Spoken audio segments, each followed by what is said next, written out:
Hey, what's up, bro? Yo, baby, it's Post King, baby, back here with another video. I don't know what was that. But anyways, yeah, we are up here. We are back here with another video, bro. Today we got, hey, as you see, hey, what the fuck? I forgot how to say it. But hey, as you see today, we got the story of Anderson Silva. You know what I mean?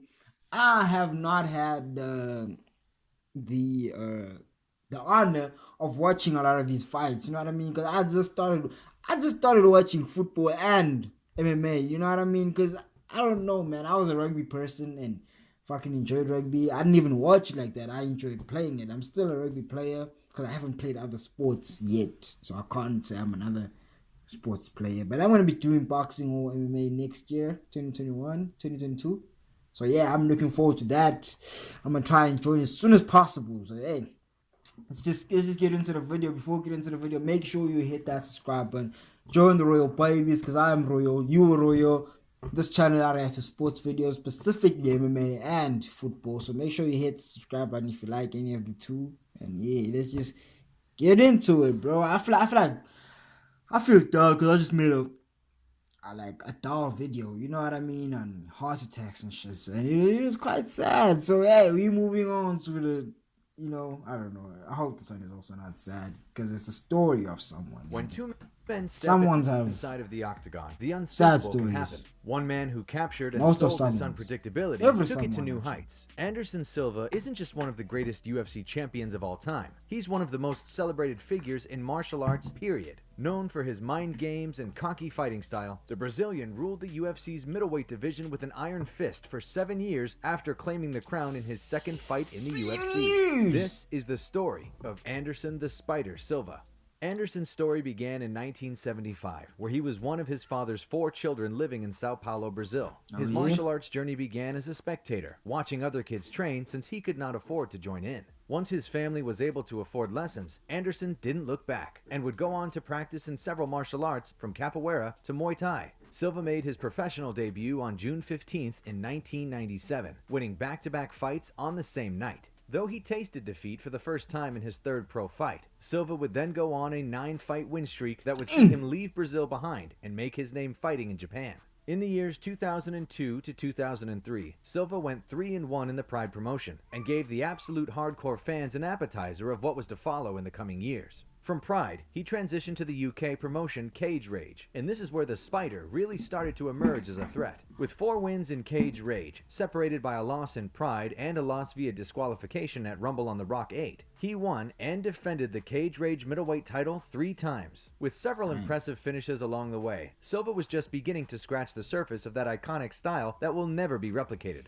On June 8th in 2006, Anderson transitioned into the UFC. Hey, that's crazy though. That's crazy. To make one of the most legendary debut statements the sport has ever seen. Making his octagon debut against fan favorite Chris Lieben, many spectators wouldn't have known who Silva was at the time, and wouldn't have given him much of a chance. However, the rare few that had seen the Spider in Cage Rage knew what to expect, and he over-delivered on this potential. In just 49 seconds, Silva dismantled Lieben with relative ease and put the entire UFC on notice. With arguably the fastest arrival ever seen on a large scale in MMA, Silva would fight again in the UFC just 4 months later, competing for the middleweight title. Once again, Silva ripped through the wall of people's expectations, adding another highlight reel finish to his resume by stopping Rich Franklin in 3 minutes. From here, Silva would go on to dominate the 185-pound division with some of the most iconic performances in UFC history. In his world title run, aside from a few fights at light heavyweight, Silva reigned supreme as arguably the best fighter on the planet from 2006 to 2013. Though there were some slight low points, such as his decision win over Talis Latis and Damian Maia, where he was accused of stalling and coasting, the majority of this run was golden. After winning the title in 2006, Silva produced 6 consecutive finishes, completely separating himself from the rest of the UFC roster. He stopped Nate Marquardt, Travis Lutter, Rich Franklin for a second time, Dan Henderson, James Irvin, and Patrick Cote with a mix of submissions, punches, and his legendary knee strikes. It was clear that Silva was something special, and he had an aura of invincibility around him best described as he was living in the Matrix, dismantling all of the division's old guard one by one. In August of 2009, at UFC 101, Griffin. Silva went up to test the waters at light heavyweight after cleaning out his division to take on former champion and Ultimate Fighter winner Forrest Griffin. In one of the most one-sided fights ever seen in the UFC, Silva played with Griffin before Forrest had had enough, waving the fight off just over 3 minutes in.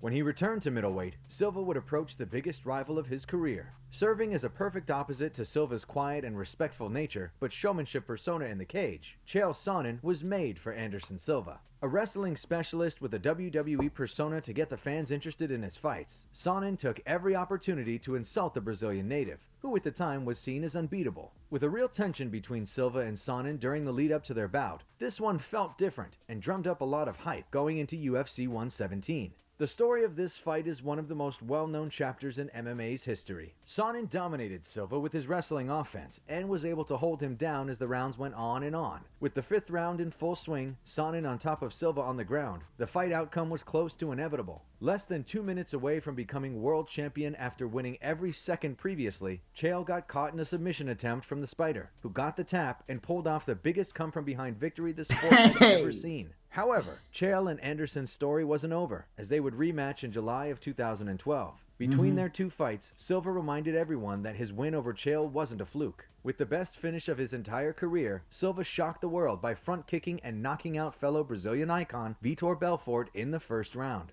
A second-round finish of Yushin Okami led Anderson back to Sonnen, though this time the fight played out in the palm of Silva's hands. Unable to implement his wrestling style as effectively this time around, Sonnen was no match for Anderson in a striking contest, and he was picked apart just like many before him. Silva defended his title once again with a second-round stoppage over his biggest rival. The ending of his chapter with Chael Sonnen would also bookmark the end of his legendary title reign. With one of the most shocking upsets in MMA, Chris Weidman caught Silva with a punch as he was showboating, knocking the great champion out in the second round. 6 months later, in December of 2013, Silva looked to reclaim his world title in an immediate rematch with Weidman. Unfortunately, his chance at redemption was drastically cut short by a horrific leg injury in the second round. With Silva clearly in immense pain and fans forced to turn away, the great reign of the Spider seemed like a thing of the past. From this point on, Silva's leg injury would go on to become a huge turning point in his career in the UFC. He returned to the cage just over a year later in a dream fight with Nick Diaz, which he originally won before the result was overturned to a no contest, with both men failing drug tests for different reasons. Aside from one short-notice fight with Daniel Cormier at light heavyweight, if they both fail the drug test, then I feel like it's fair. You know, just let them fight. Just let them fight. Fights would see him attempt to compete at the top of the middleweight division. Winning just 1 out of 5, it was a tough watch for fans that remember the old Anderson Silva. That being said, he did have several more iconic nights in the octagon left inside him.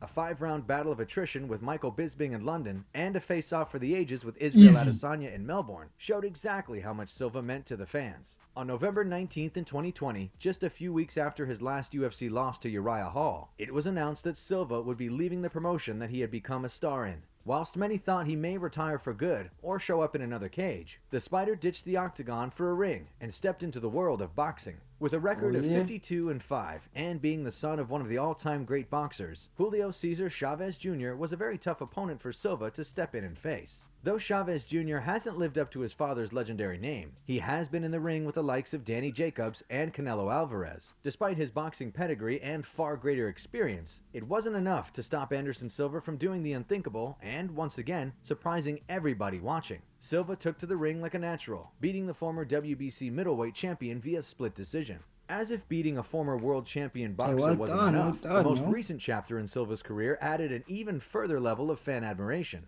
With Silva successfully stepping into the ring, fans all over the world were able to watch Anderson win again and be on top of the world, giving them their moment to celebrate his legendary legacy instead of having to look back at it from a distance. Another boxing match was arranged shortly after, this time against fellow UFC legend Tito Ortiz. Ortiz was the perfect opponent for Silva to gain another night of pure admiration from the fans, a controversial character who was simply no match for the boxing abilities of the Spider. With all of the Anderson Silva tropes out on display, including a highlight reel first-round finish, it was another night where the only thing anyone could talk about was the greatness of the man himself. After some rough years for Silva fans watching him try but fall short of competing with the top middleweights in the UFC, his experiments in the boxing world gave everyone a feel-good moment. An opportunity to fall in love with watching Anderson Silva all over again, seeing the Spider in his element, but not out of his depth. Anderson Silva deserves to be celebrated as one of the greatest and most influential martial artists to ever put on a pair of gloves. Okay. As always, if you guys enjoyed the video, please be sure to let me know. I feel like, bro, no one does not know. I feel like anyone who is a fan or fan-ish of the MMA industry knows Anderson Silva, bro. And you know, like it's even in movies, bro. Like I'm pretty sure I saw him in, is it Tapped Out or something like that? Tapped Out, where that guy's mother gets killed by this guy that he fights at the end. But yeah, I'm pretty sure it was him right there. But anyways, that is it for the video, guys. I'm tired. I need to sleep. My neck. I need to exercise my neck. I need to, you know. But anyway, that is it for the video, guys. I hope you guys enjoyed it. Make sure you hit the subscribe button, like the video, share the video, do all that YouTube bullshit. You know what I mean? I would say that is it for the video. Make sure you hit the subscribe button because I'm royal. You're royal. Yeah, that is it for the video. Peace.